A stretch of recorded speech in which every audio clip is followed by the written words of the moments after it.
Okay, Nick the broker at Rubicon Real Estate. The idea is for us to make money in real estate as investors, and it works. This is still working today, okay? That's why you've got all of these cash buyers flipping or trying to flip, but they're buying retail, okay? That's a problem. But if you buy something to fix it and rent it and hold it maybe 3-4 years while you're making income, that's not a bad thing to do. And then you refinance it and take that money and buy another one. This system really works, and it still works today. Okay, this is important to do, and I would like to see more people doing it. I've only got a couple of people doing this at Rubicon, and it's working. You know, they converted the garage, they've got more income, they've refinanced. This was a VA deal. He bought this house with nothing down. He fixed it all up, refinanced it, converted the garage, then went to another property. Okay, and he's on his second property now. This is from the Apartment Owners Association. This and Scientific American are the only two things I really read seriously. Okay, this is fantastic. And if you're doing rentals or anything, you've got to be a subscriber to this. It costs nothing, like $75 a year. Okay, and I get it, and I keep it here, and I always read it. Let me give you an idea of some of the questions. Somebody wants to rent from me. This person has no social security number, but she has lived here for 16 years, so she tells me. She is a recipient of survivor benefits from a deceased U.S. citizen and spouse. So I guess the husband died, left the money, okay, that's where her income is coming from. Now I wonder, why doesn't she have to file income tax? Because she said she'll have to do that, for which a social security number would be required. She claims she does not, as she is a citizen of Israel. So she's a citizen of another country, I don't care. Okay. She also has part-time employment as a teacher. I am distrustful of her statements. I believe I can refuse to rent to someone who does not have a social security number, and for whom I cannot do a credit check. You can't do a credit check with no social security number. Is this correct? Because I'm not going to rent to this person. So can I do that? Because she says she has no social security number? You don't have to rent to her, I don't think. You shouldn't Okay, have so you to, may because feel... she cannot qualify for your Right, criteria. okay. Therefore, Right. you need to have a Yeah, credit she check, said, the right yeah. credit check. So I wouldn't rent to her. I don't care what the law says, I'm not doing it, okay? But here's the answer. You are correct. This applicant can be denied because she failed to provide information that would allow you to determine her credit, and therefore she has not met your credit requirements. That credit report is critical, okay? Now, here's the next one. You rent out your guest house or something. You have a lease that expires at the end of this month. Are you required to sign a new lease with the tenant? The lease expires.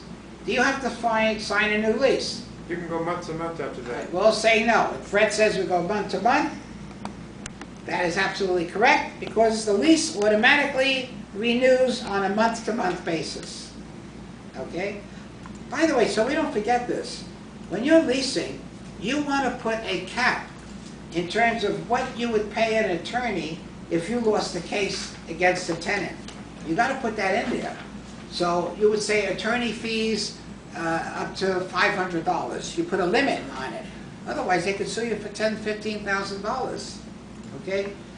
I'll give you an example of what happened. Someone totaled a car. They had minimum insurance. The other car, the other person in the accident says, they get an attorney, and their attorney says, okay, what is your coverage? And my friend said, none of your business. I'm not telling you what my coverage is. My friend was very smart in doing that. Why? If that attorney thinks that you've got a lot of coverage, they're going to go for broke.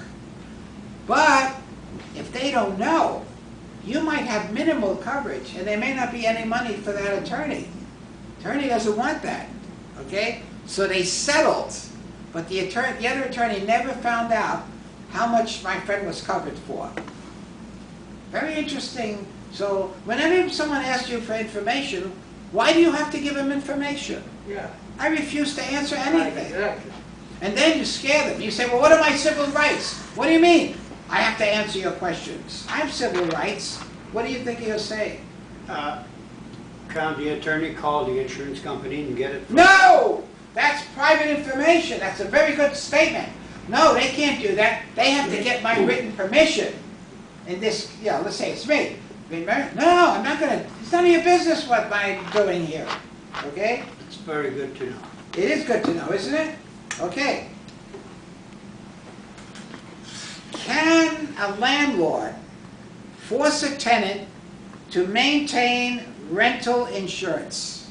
Okay? I don't think so. Okay. I rent something to you, like this shopping center, or one of the stores. And I say to you, you've got to get insurance. By the way, I do this. You got to get insurance, and I got to be a co-insured on this policy, because if you burn down the part of the center, what are you going to say Does about that fall like under triple net thing? Because the insurance and taxes and everything goes onto the triple net. No, No, it's a it's separate thing. Now here, what are you going to On say? commercial, yes. On residential, no. Okay, so let me answer that question for you, my dear. You certainly can have this provision in your rental agreement. Proof of insurance should be required prior to move-in. And your lease should require the tenant to provide proof of insurance on a yearly basis. If this is an existing tenant, you may serve a change in terms of tenancy. I agree with that. You know why? What if they're robbed? All right? And they say, oh, somebody robbed me and because your stupid lock. Well, who knows what they're going to say, right? So I say to the tenants, I am advising you to get tenant insurance. Okay? The roof leaks, it rains, the roof leaks. It goes onto their furniture. It damages their $5 million desk. Okay? All right. And they sue me because you got a leaky roof. I'm not protected. I got to go show it on my insurance. No. I want them to have insurance. Okay? And it's good too. By the way, I never really have too many problems with any of this, But I tell them I would like you to get Do you insurance. require insurance for those people? I suggest they do it. I'm not hard-nosed about it. I always work it out, I make things work instead of fighting. Yeah. Well, let me tell you about fighting. Nobody wins an argument. Okay, that's it. And you want to make things work. And I've got it written up. It's like The Art of War. You know that Oriental book, that Japanese book about warfare? The one who backs down, even though they're not backing down, the one who backs down is the one who wins. And I see this all the time. All right? I'm about to do it now on another deal. When I don't back down, then it's for blood. But until I get to that point, I'll back down, I'll agree, go ahead, insult me, it's okay, all right? I don't care. I'm not interested in winning an argument. I'm interested in the deal. Always the deal, okay? Now it's got some little bad news. I am in the process of short selling my house in Los Angeles. I got laid off in 2011 and wanted to keep my home, so I started renting out my converted garage. I later found out that the garage is an illegal conversion. When I finally could no longer continue to pay my mortgage, I told my tenant that I was losing my home and gave him a 30-day notice. In anticipation of the short sale, my son and I moved out of the house. My tenant became very angry and refuses to move or pay rent. He contacted the Los Angeles Housing Department, and they have ordered me to pay him relocation money in the sum of $19,000. Now this poor woman is out on the street, and you see, the laws don't work, okay? I do not have anything close to that kind of money. The city is also fining me for the illegal conversion and demanding I pay the relocation and reconvert the premises. I cannot afford to do any of this. I am a struggling single mother trying to get back on my feet. My current job basically covers our basic needs, and I am working hard to make life a little more comfortable for my son. This drama has been going on for over a year, and it is very stressful. I know I made a mistake renting out the conversion, and I want to resolve it, but this tenant has turned out to be completely uncooperative and refuses to accept any settlement. I am not sure what to do. Please help. Well, first, shoot the son of a bitch. You know, I'm telling you, I am at that point with a lot of these tenants. I don't have these problems, but I hear about them and I get very upset. What are you going to say? If she would have called you, you would have told her, move into the garage and rent your house and you won't have to be kicked out. Well, I would have thought of something, okay? But the point is, here's the answer. My heart goes out to your situation, but there is little that can be done. The evil legislation, and I agree with that, the evil legislation that the city of Los Angeles has enacted is designed merely to steal funds from property owners.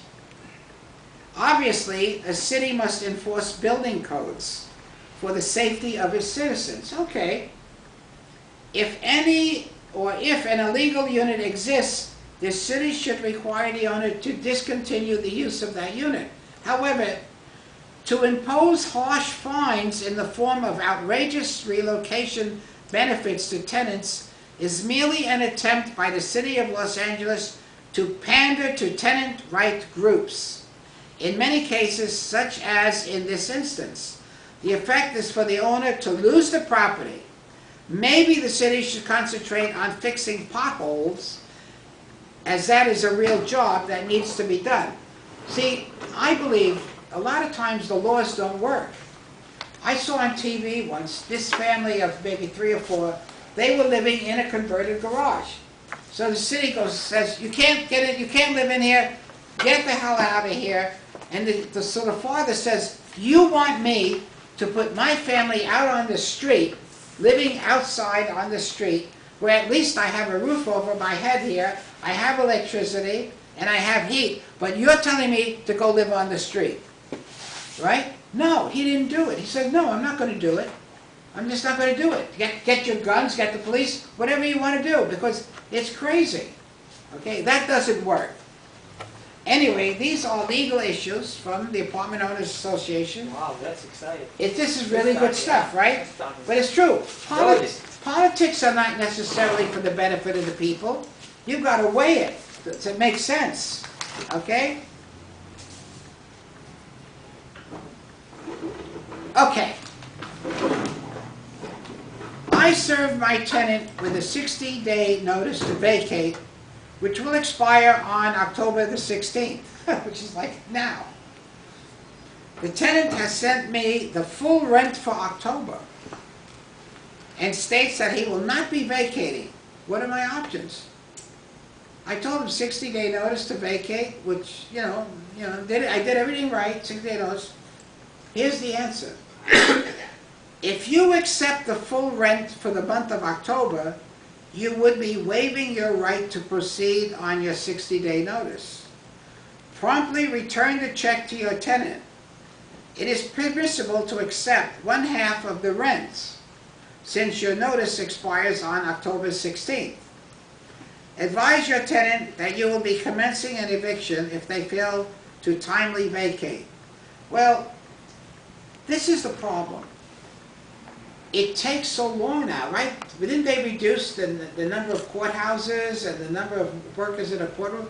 So this is terrible for landlords, because if you've got a deadbeat tenant, like a real schivoso, all right, you're going to be waiting forever to get that SOB out. And then it probably may be able to go against you if you do the slightest wrong thing. That's why you've got to do this with an attorney. You can't make one little mistake or the judge says start all over. And I've seen this happen in a courtroom. And Mina, the owner, wants to shoot himself. Anyway, that concludes the Apartment Owners Association for today.